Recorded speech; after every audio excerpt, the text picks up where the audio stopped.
Today we're going to talk about 5 ways dogs support our sobriety. But first, if you're watching this retroactively, and if you're new here, I'm Sober James. This is my channel.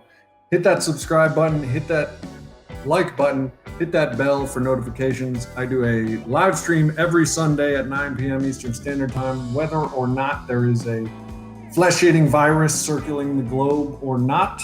What's up, Lisa D? What up, Mark? What's up, Troy?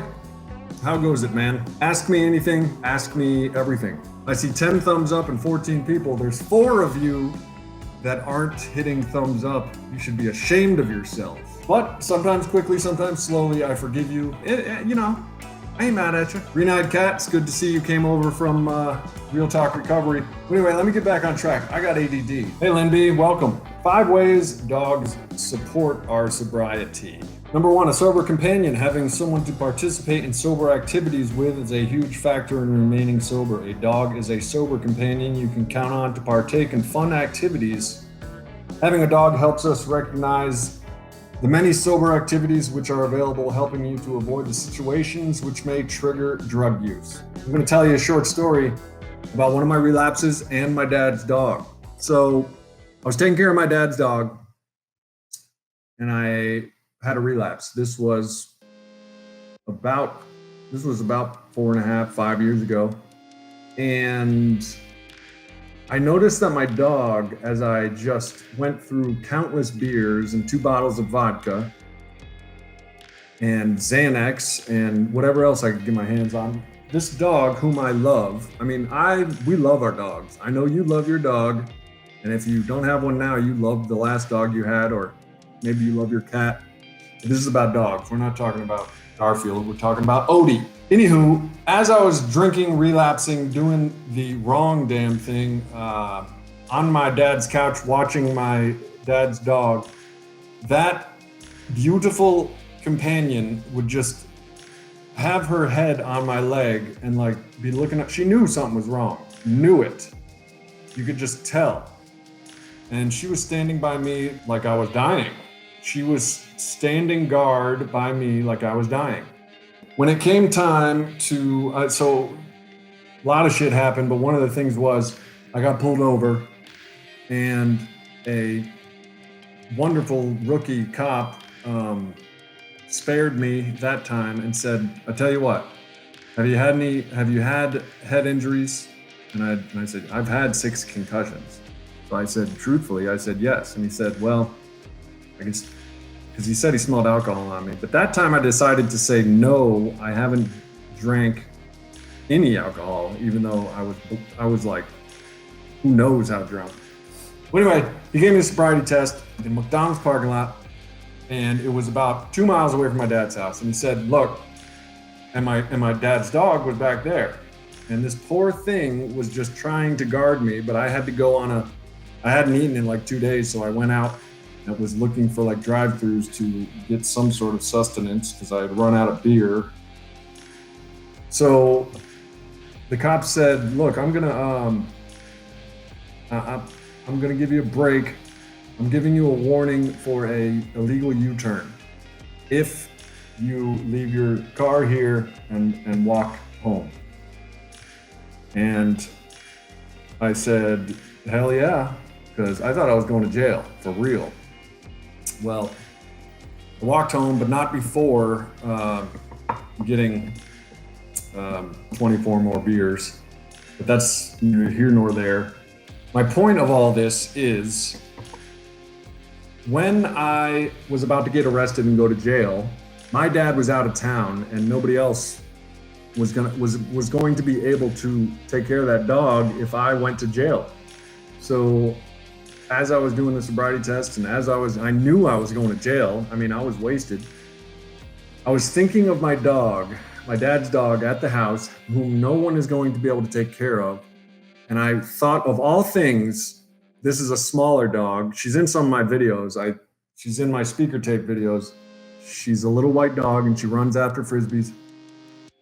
And I thought, of all things, when I was being interrogated by this cop, I thought, what if this small dog gets so thirsty because she's been at the house for how many days that she tries to drink out of the toilet, gets stuck upside down in the toilet and drowns. And I felt like the biggest scum on earth. And when that cop let me go, I thanked the good Lord or whatever, and had to climb my dad's fence, ended up breaking a part of the fence, and got back to the dog. And I got back there, and this was, like I said, 4.5 years ago. This was my last run. And I got back there and I sat there and I, of course, drank the 24 beers that I have gotten. But as I was drinking the 24 beers, I was deciding that I'm going to come clean to my dad in another state and have him help me out by getting someone to come take care of the dog so I can go to rehab. So that's when I went to treatment. One of my greatest concerns was who's going to take care of the dog.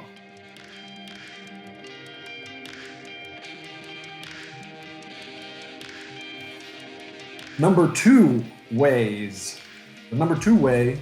that dogs help us with our sobriety. Number 2 is unconditional love. We all love unconditional love. Support, compassion, and love are necessary for a successful recovery from drug addiction. A dog is able to offer this love and support unconditionally. Your dog is not disappointed in you if you have a lapse and will not give up on you. Having such support helps a lapse from becoming a relapse. Furthermore, the unconditional relationship with your dog will strengthen your capacity for self-forgiveness.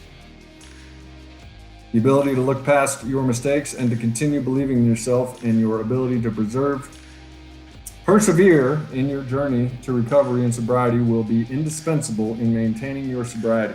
Self-compassion, self-love, and support are necessary for a successful recovery from addiction and are supported through your relationship with your dog. Well, I think that's all a fancy way of saying your dog shows you, our dogs show us that we are important. They need us. That dog needed me, whether it was my horrid imagination or not, that dog was going to drown upside down in the toilet. I needed to get back to that dog. And it was almost out of my hands. I almost went to jail. And I would have used my one phone call to, call my dad and tell him about the dog. But anyway, my point is, dogs show us that it's suggested in sobriety, don't get a girlfriend or a wife, or don't get a boyfriend or a husband right away. Get a plant first, which is what I did. And that's the plant and that one back there. And then it's suggested get a fish or a dog. See if you can take care of that and make that thrive. So I got that fish and started taking care of my dad's dog. And then I moved on to human beings.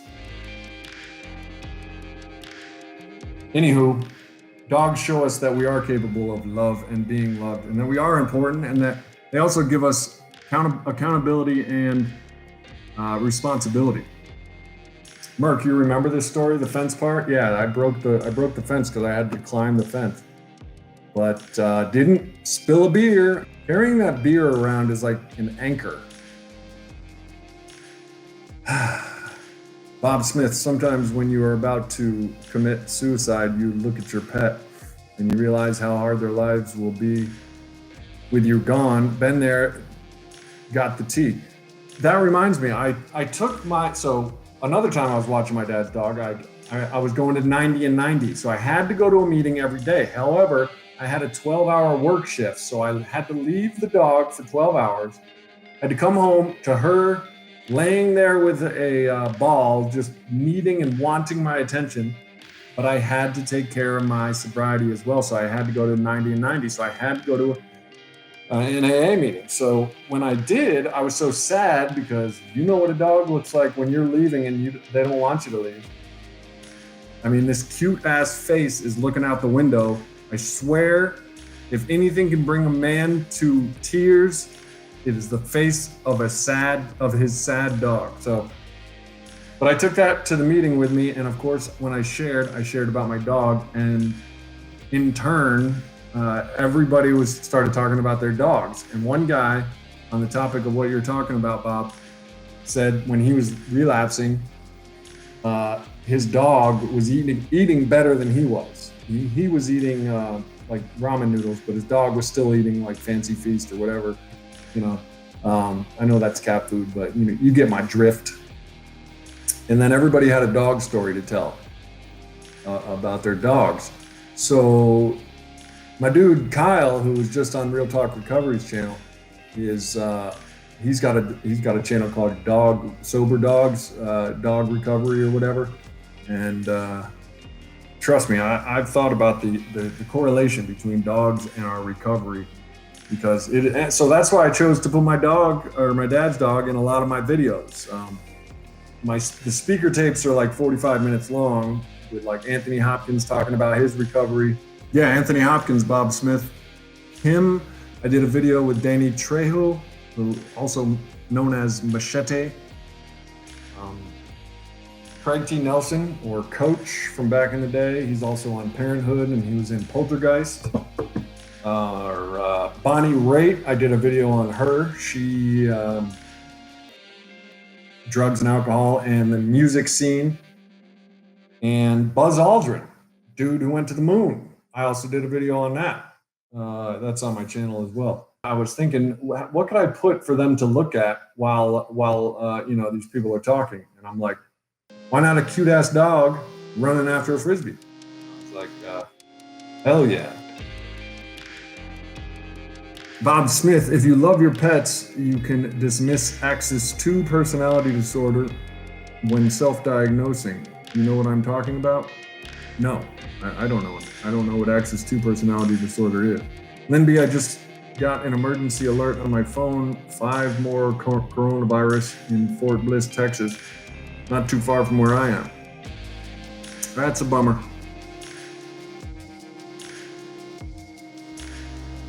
Dog spelled backwards is God.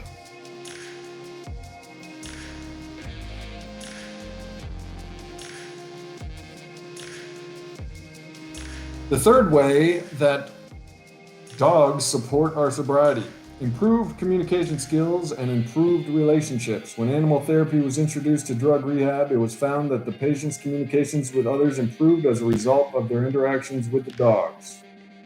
Through easy and comfortable interactions with the dogs, they were able to address their verbal and nonverbal communication styles, which had previously caused problems. Having a dog after leaving drug rehab will help promote your reintegration into normal life through improved communication with your support system. It can also help you meet new people. When recovering from addiction, it can be difficult to remain sober if you remain in the same social network which encouraged your drug use in the first place. We got to change what? Everything. People, places, things. So this is saying having a dog at first will help you get into different circles. Here's the thing though. I know a addict in recovery. He's currently in a year rehab, and his dog is home alone with this guy's mom, but his mom has to work, so this dog is home at least 8 hours alone. And dogs are pack animals. I have total different opinions about whether or not humans should have dogs when they leave them home alone at all times anyway. But that's another topic for another day. Merck Stalinsky says, I would be lost without my dogs. I lost my first dog a few years ago and felt like my family member died. They are family members.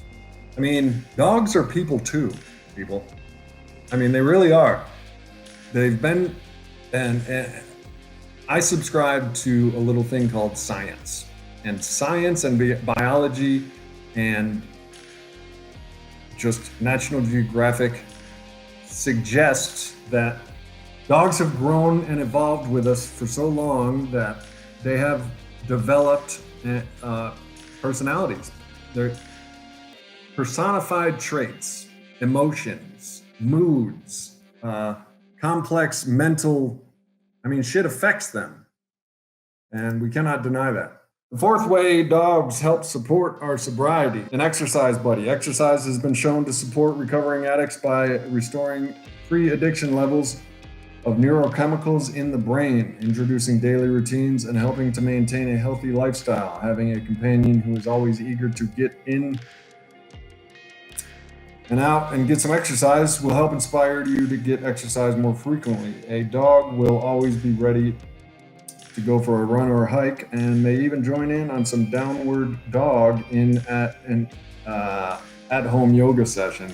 A nice walk after dinner or an early morning hike will help restore a balance in your life, helping you to remain sober. I like what, who said that? Bob or Merck?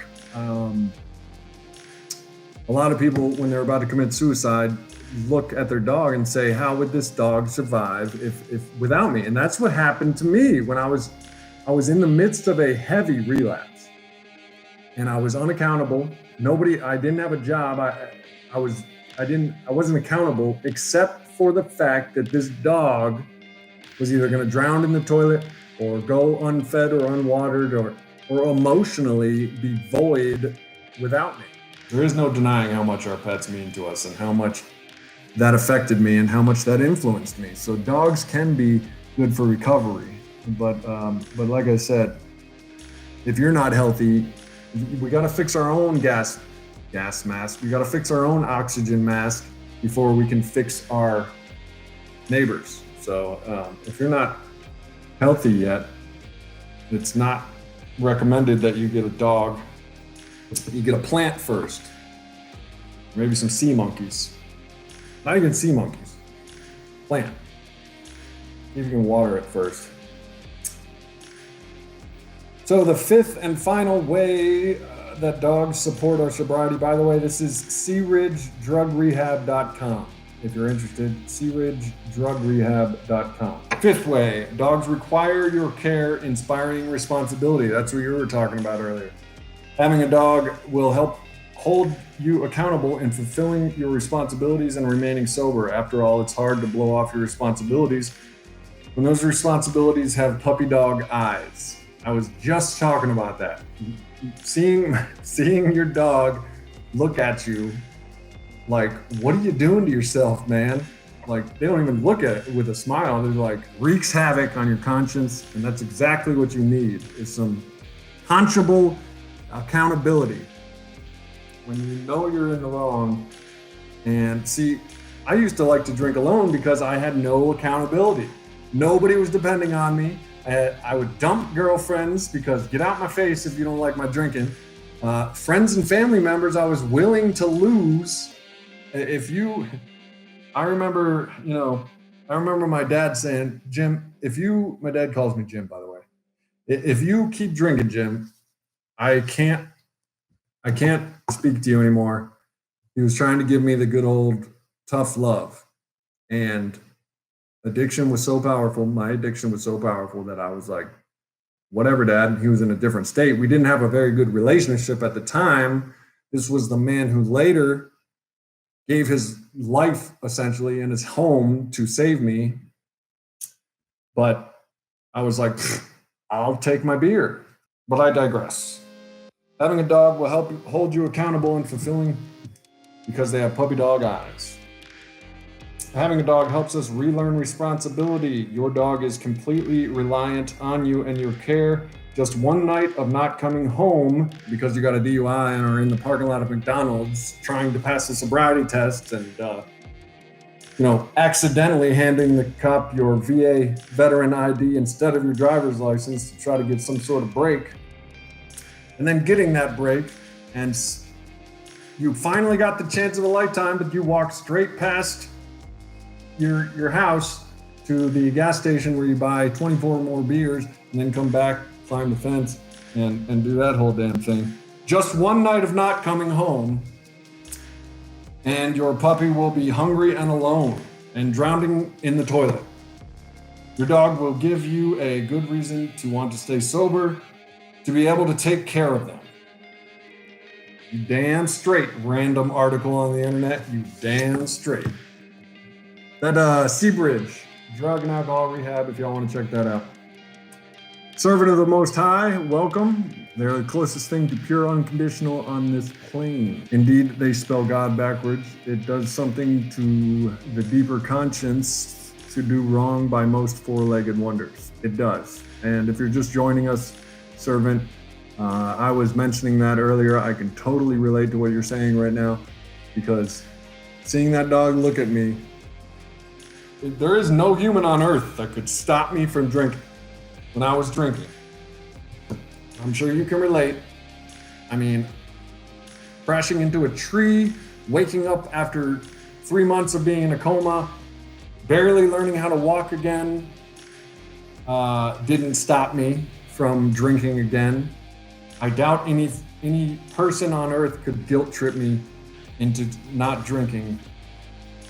But that dog, and I swear to this day, that dog was one of the reasons I went to, one of the main reasons I went to rehab, because that poor puppy dog eyes looking at me like, I put her in danger. I mean, I put her in danger. And if you're wondering what dog I'm talking about, go to any one of the speaker tapes on my channel, Anthony Hopkins, any one of the speaker tapes, or some of my videos I have snippets of her. Her name's Abby. She's a poodle, a fox terrier toy poodle. And she's hypoallergenic. And I swear to God, I've never loved something as purely, or someone actually, not to offend any of my family or anything, but the love between a man and his dog is such a pure love. And I'm sure you understand what I'm talking about. So, dogs and sobriety, bada bing, bada bang, bada boom. Hey, Merc, thanks for the $5 super chat, super sticker. YouTube, pay James. That's a good message. Merc, thank you so much, buddy, for the $5 pay. I'm offering sweet stuff for the people that pledge to my Patreon. I'll post it right here. Here it is right here. Check out my 3 tiers. I offer behind the scenes. I'll put your name in the credits of the videos. I'll do all those damn things. Hit that thumbs up. Share this. Veronica Martin, Merc Stalinsky, Bob Smith, I feel for you, brother. Come back and see me. Servant of the Most High, Your Excellence. I feel like I should call you Your Excellence, Servant of the Most High. All of y'all, thanks for coming out. Merc, thanks for dropping that super chat. Yup. Check out the Patreon. And until next time, just keep doing the damn thing. Don't drink, go to meetings. Peace. 5 top 10 ways. We're off to a explosive start here on Sober James live stream. 5 ways dogs support our sobriety. Sometimes maybe I should just read. Keep it simple, stupid. I don't know, man. Our experience combined is like earth, wind, fire, and water. We form a Captain Planet of sobriety with our powers combined. Ask me anything, ask me everything. Because Bob, I feel that it is urgent, emergency. I know, because I used to talk about my problems all the time too. Just, it's sort of like fishing, you know, you cast out your problems on a verbal fish hook, and if you get like some help, you know, well, reel me in, because I'm a big ass fish and I'll help you out.